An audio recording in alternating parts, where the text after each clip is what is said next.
So she was known for that saying, "That's hot." And we have someone that will tell us now if it's going to be hot.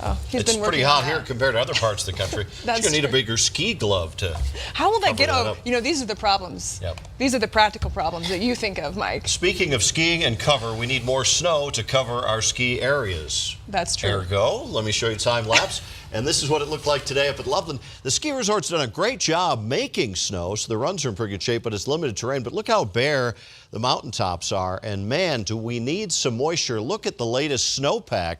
We are just at 55% combined average across the state, and especially in the southwest, it's really low with less than a quarter of the normal snowpack in the San Juans. We've got to get something going here. Not going to happen for a while, I'm afraid. 43 was the high, 12 the low. The normals are 43 and 17.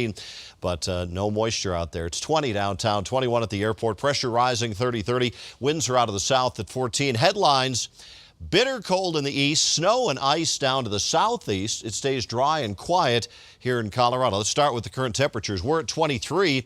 It's 20 at Memphis, 27 in Atlanta, 7 degrees in Chicago. Jet stream winds are roaring down from Canada right across the eastern part of the country.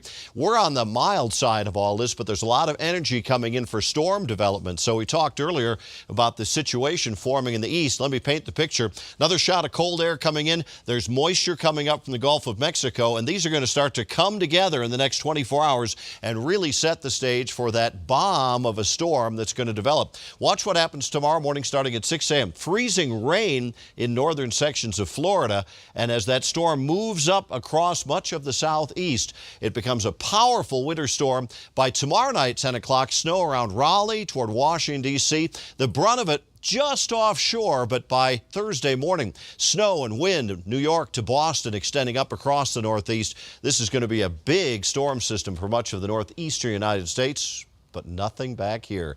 18 tonight in Denver, 9 in Greeley, 9 at Lyman, 0 at Eagle, 8 below at Gunnison. Along the Front Range, we'll see those low temperatures in the teens and 20s across most of the area with clear skies. Tomorrow starts out sunny and finishes that way with just a few high clouds to give us a pretty sunset, it looks like, late in the day. Temperatures warmer, about 50 in Denver, 40s off to the northeast. Front Range numbers tomorrow are going to be in the upper 40s to low 50s, even a few mid-50s around Highlands Ranch. Ski resorts dry but sunny, 30s and low 40s. Tonight it'll be clear and 18. For tomorrow, the high temperature expected at 50 degrees, and the mild weather continues around here.